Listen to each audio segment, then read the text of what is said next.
Nesse vídeo nós vamos falar sobre como se preparar financeiramente, naturalmente, para 2021 e antes da gente prosseguir, já sabe, se inscreve no canal, ativa as notificações, faça o seu comentário e não deixe de dar o seu like se você gostar do vídeo.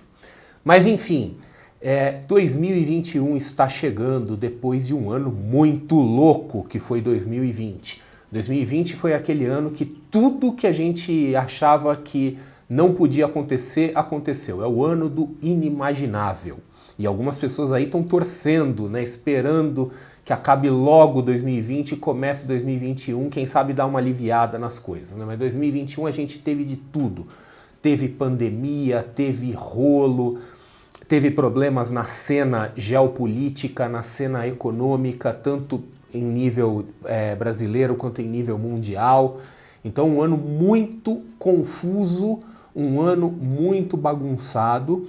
E quando começou a confusão mesmo, mais ou menos ao redor de março, que foi quando começaram as ações de isolamento social e de lockdown na maioria dos lugares, e a gente teve aqueles grandes impactos, tanto no mercado financeiro quanto na economia, aquelas quedas nas bolsas de valores e empresas fechando e coisas do gênero, começou-se a se discutir como seria a eventual recuperação econômica. Então eu acho que ninguém questionou seriamente se haveria uma recuperação econômica, até porque ao longo da história da humanidade a economia vem se mostrando muito resiliente. Quer dizer, coisas ruins acontecem, às vezes coisas ruins mesmo, né? Uma guerra mundial, mas de uma forma ou de outra a economia sempre se recupera, ainda que nessa recuperação muitos setores morram pelo caminho. Então, a expectativa de uma recuperação sempre esteve presente. A discussão era sobre como seria essa recuperação.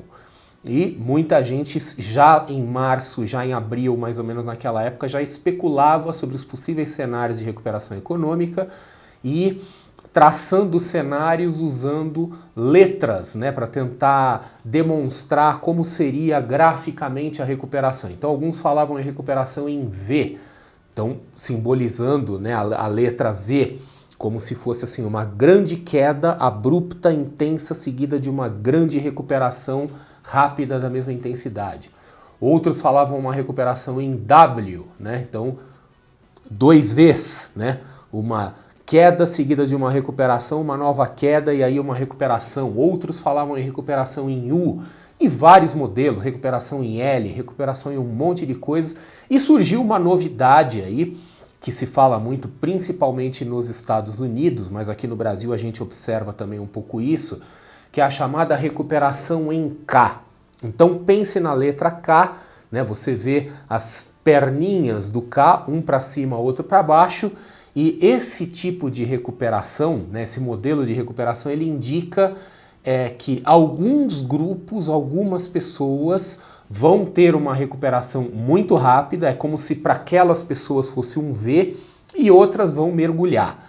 Então um K mostra esses caminhos divergentes, né? Algumas pessoas se dando muito bem e outras pessoas se dando muito mal, e isso está muito visível no Brasil, fora do Brasil, no mundo todo.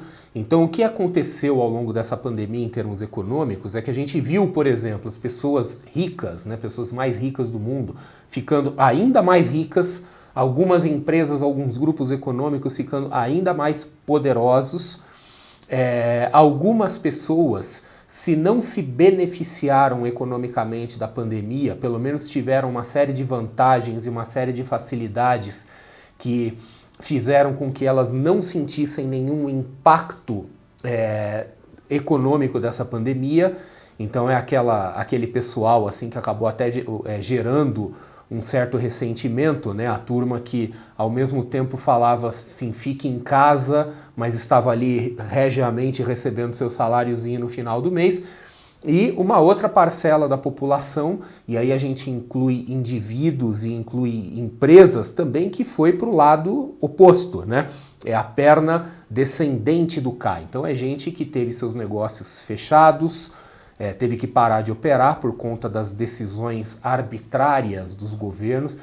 E nesse caso o arbitrário eu não estou nem colocando em questão se é um arbitrário justificável ou não. O fato é que essas pessoas foram forçadas a parar de operar por motivos, né, por motivos maiores que eles, foram forçadas pelas autoridades e sofreram as consequências disso. Então bastante gente quebrou, bastante gente perdeu o emprego, bastante gente está numa situação muito difícil.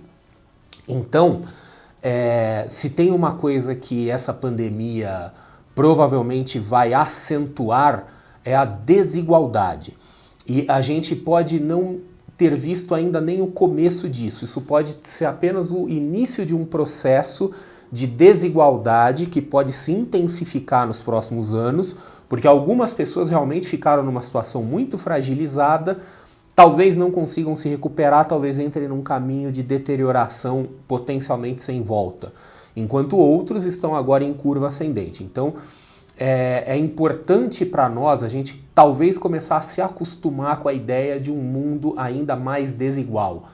É uma coisa bonita? É desejável? Não, não é. É justo? Não, não é justo. Mas ninguém falou que a vida é justa, tá? Então, é o rumo que as coisas aparentemente estão tomando. E por mais que algumas pessoas tentem fazer alguma coisa, ou pelo menos digam que estão tentando fazer alguma coisa, é o que a gente vê acontecendo. Então, parece que tem algumas pessoas que estão indo muito bem e outras muito mal. E é para esses dois grupos que eu gostaria de falar nesse vídeo, porque a verdade é que a gente não deve fazer nenhum tipo de julgamento, né? Quer dizer, tem pessoas, se as pessoas estão indo bem, se é o seu caso, se a pandemia de alguma forma te beneficiou, tudo que eu posso dizer para você é parabéns, bom para você, né? Espero que você aproveite esse momento e construa algo, melhore sua vida, quer dizer, faça alguma coisa positiva com isso. Se você está do outro lado, da outra extremidade desse K, o que eu digo para você é, obviamente, lamentar a situação, é uma pena que isso tenha acontecido, mas reforçar a ideia de que você precisa se preparar para tempos difíceis, para quem sabe conseguir reverter essa situação e voltar-se não para uma normalidade, para uma situação, né, preferencialmente até melhor que a que você estava. Então vamos lá, vamos começar. Como se preparar para 2021 para quem se deu bem, para quem não apanhou economicamente na pandemia, para quem conseguiu ter os melhores resultados, aquelas pessoas que conseguiram prosperar nessa fase. Então, para quem está nessa situação, a preparação financeira é uma preparação basicamente voltada para oportunidades. Não é tanto uma preparação defensiva, e sim uma preparação ofensiva, no sentido de você organizar os seus próprios recursos para que você possa aproveitar oportunidades que já surgiram ou que vão surgir. Até porque tem um ditado em inglês que diz, né, no original fala cash is king. Numa tradução livre seria assim, o dinheiro vivo, né, o dinheiro líquido, a liquidez é o rei. Quem tem dinheiro manda. Em situações de crise, quem tem dinheiro manda, porque as oportunidades surgem de você adquirir ativos por preços muito convidativos e você tem mais oportunidades de formar patrimônio e patrimônio gera renda. E outra coisa importante para quem está numa situação econômica boa é lembrar o seguinte, o mercado financeiro brasileiro em 2020 passou por transformações muito profundas. Então nós tivemos uma intensificação da queda da taxa de juros, Selic a 2%, né? Basicamente inviabilizou o mercado de renda fixa para quem quer formar patrimônio, e estamos assistindo a uma grande flexibilização e dinamização do mercado de renda variável.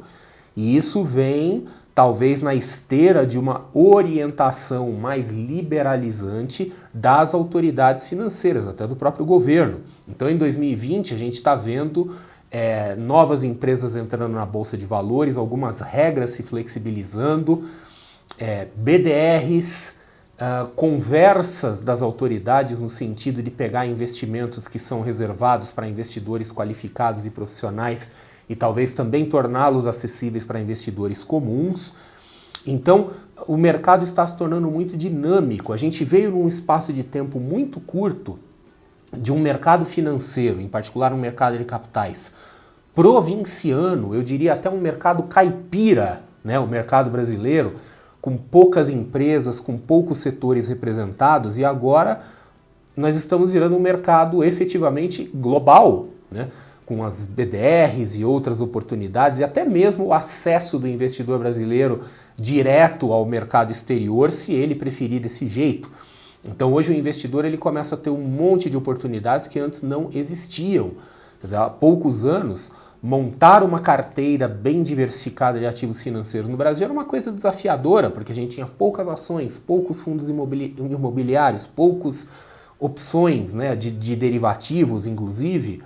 E agora a gente tem muito mais itens aí no nosso catálogo e na nossa prateleira. Então, para quem está numa situação confortável com dinheiro sobrando, as oportunidades de investimento e para a formação de patrimônio aparentemente vão ser muito boas e coisas assim inimagináveis há poucos anos. E mesmo para quem busca oportunidades na economia real, porque essa chacoalhada na economia, com essa quebradeira de algumas empresas e alguns setores, naturalmente gera oportunidades para quem quer empreender em novos segmentos, para quem quer fazer alguns experimentos aí, tentar alguns conceitos novos de negócio.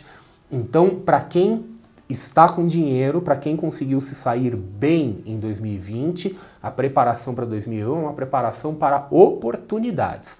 Agora, as pessoas que ficaram na perna descendente do K, para essas, assim, lamentavelmente eu não posso falar nada muito diferente do que eu venho falando nos últimos anos, porque nos últimos anos, aliás, desde que eu estou envolvido no mundo das finanças pessoais, da educação financeira, que as pessoas me perguntam no final do ano, olha, o que fazer, quais são as dicas para o ano novo ou para o final do ano, e eu sempre tenho que dizer a mesma coisa. Então falar assim, adota uma postura defensiva, cuidado com os gastos, cuidado com o endividamento, prepare-se para um ano mais desafiador do que o ano atual. Eu sei que é difícil até pensar num ano mais desafiador do que 2020, mas a gente tem que estar preparado para esse cenário. Então, se você de alguma forma sofreu abalo, tá? A coisa mais óbvia que eu tenho a dizer é assim, atenção, cuidado com os gastos de final de ano. Essa é a coisa mais óbvia. As pessoas costumam perder o controle nessa época, né? A velha história. Natal, férias escolares, apesar que a gente não sabe muito bem como é que vão ser essas férias aí, né, em tempos de pandemia, os gastos típicos de começo de ano. Então, assim, muito cuidado, adote para você, para sua família, para o seu lar, a lei da responsabilidade fiscal. Faça uma lei da responsabilidade fiscal pessoal para você, no sentido de controle de gastos. Outra coisa que é importante, talvez uma das maiores lições de 2020, é a reserva de emergência. A reserva de emergência é daquelas coisas que nem educação financeira, que nem alimentação saudável, que todo mundo diz que é super importante, mas ninguém faz. 2020 mostrou a importância de fazer.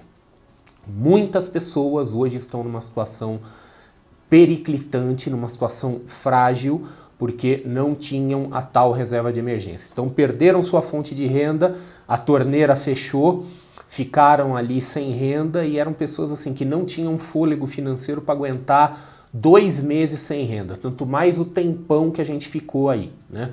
Quer dizer, tem gente aí que já passou 6, 7, 8 meses aí e ainda não conseguiu voltar para os níveis normais. Então a reserva de emergência agora virou uma coisa obrigatória, é um tabu, é algo que não deve sequer ser discutido. E isso vale tanto para indivíduos quanto para empresas. Boa parte das pequenas empresas brasileiras não tem reserva.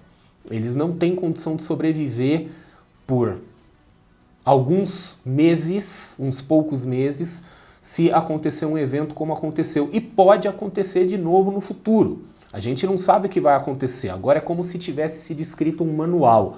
Se a gente tiver eventos similares de pandemia, de doenças, e que vão acontecer, a gente não pode esquecer que nós agora estamos numa corrida armamentista com o vírus.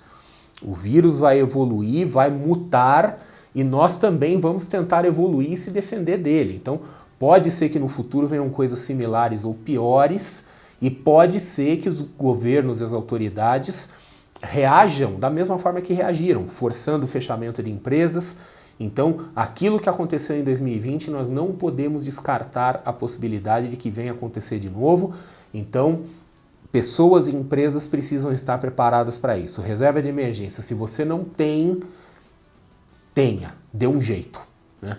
Apenas não vá cuidar da reserva de emergência se você for uma pessoa que tem dívidas, principalmente dívidas caras, e aí você precisa escalonar essas dívidas, até porque Selic foi a 2%, a renda fixa virtualmente morreu como opção de formação de patrimônio, mas as taxas de juros ao consumo continuam nas alturas. Então aqueles que estão devendo crédito de consumo de uma forma geral continuam sangrando por aí. Então assim, se você está na situação de endividamento, saia, tá? Ter dívidas num país como o Brasil, com taxas ao consumo tão altas, é suicídio financeiro. A não ser que seja uma coisa realmente que não tenha como escapar desse endividamento, faça o possível que tiver ao seu alcance para não pegar dinheiro emprestado, para não ter dívidas. Dívida leva à escravidão, você se torna escravo, né? Se você conseguir de alguma forma equacionar suas dívidas, reserva de emergência é sua prioridade máxima. E alguns podem dizer, mas eu já tenho uma reserva grande o suficiente. Questione isso com seriedade. Quer dizer, algumas pessoas aí ainda não conseguiram reestabelecer suas fontes de receita nesse ano. Às vezes uma reserva de emergência de 6 meses, 1 ano, dependendo de contexto, dependendo da sua realidade, pode ser curta, tá? E cuidado com o consumo também, né? Cuidado com o consumo, botar o pé no freio. E eu sei que tem gente que fala assim, mas se a gente sai dizendo para todo mundo cortar o consumo, aí o consumo cai mesmo, a economia vai para a recessão. Não queira você ser o herói da economia, tá? Faça esse discurso meio ingênuo e meio hipócrita para os outros, mas não adota isso para sua vida. Fala para os outros continuarem gastando para manter a economia ativa, girando, porque vai ser lindo e maravilhoso, mas não vai botar o seu dinheiro lá, tá? Porque assim, já que a gente está vivendo num mundo que hoje é pautado pela absoluta e incrível hipocrisia, se você for um pouquinho hipócrita só, você está perdoado, né? Porque hoje acho que ninguém está limpo, né? Ninguém está numa situação aí de poder criticar os outros. É hipocrisia para todo lado. A própria pandemia também acabou em grande parte se tornando uma grande hipocrisia, virou uma ferramenta de tentar forçar visões políticas, ideológicas, etc. Então, assim, não seja ingênuo, por favor, tá? É hora de acabar com a ingenuidade. Controla suas contas, controla suas finanças, controla sua vida, não cai em conversa fiada e não tente ser o herói da economia. Você não vai e não deve querer salvar a economia, tá? Então, se os outros quiserem gastar, que gastem. Segura as pontas aí você, principalmente se você caiu na perninha do K, para que você consiga se recuperar. E, para finalizar, invista muito, muito, muito pesadamente em empregabilidade e em habilidades que tenham valor econômico. Porque uma das coisas que acontecem em situações assim é que setores inteiros podem implodir, setores econômicos, atividades podem implodir, algumas atividades, algumas coisas aí podem se tornar obsoletas muito rapidamente e às vezes a sua habilidade econômica, né, a sua habilidade que tem valor econômico pode também acabar perdendo valor, perdendo relevância. Então invista muito, muito ao longo de 2021, começa já, se possível, em empregabilidade ou na aquisição de habilidades que tenham valor econômico, que permitam a você rapidamente reestabelecer suas fontes de renda se acontecer alguma coisa similar a isso que pode fazer com que setores da economia subitamente fiquem inviáveis de um momento para o outro. E é isso aí. Não sei exatamente a qual dos dois grupos você pertence, né? Se é o K para cima ou para baixo, mas seja como for, eu desejo um excelente 2021 e eu desejo também que você tenha a sabedoria e a serenidade para tomar as melhores decisões para 2021, sejam elas quais forem. Então é isso aí, a gente se vê num próximo vídeo.